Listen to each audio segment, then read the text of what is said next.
queremos analizar cal é a percepción que teñen as propias inscritas do ambiente político despois da moción de censura. Nós somos conscientes de que houve unha sensación de alivio social por desplazar o Partido Popular das institucións, nos estaba saqueando e con prácticas absolutamente corruptas e de sufrimento cruel da poboación por medio dos recortes. Sabemos tamén que había unhas expectativas, que hai unhas expectativas depositadas en Marea concretamente no papel que se debe cumprir despois da moción de censura. E entón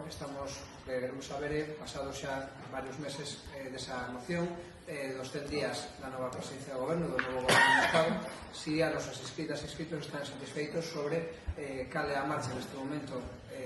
deste cambio de goberno, do que en Marea foi un protagonista principal, e, polo tanto, cal deben ser a partir de aí as liñas mestras polas que facer transitar esa expectativa e convertira en realidade,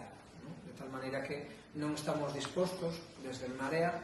a capitanear decepcións. Nós estamos dispostos, solamente estamos dispostos a capitanear desexos cumpridos e unha expectativa cumprida. Somos conscientes de que temos depositada unha confianza á cidadanía en que isto cambie, e, por lo tanto, non vale un cambio de maquillaje, non vale un cambio cosmético, ten que ser un cambio real e profundo. E entón, sobre iso, debemos consultar as nosas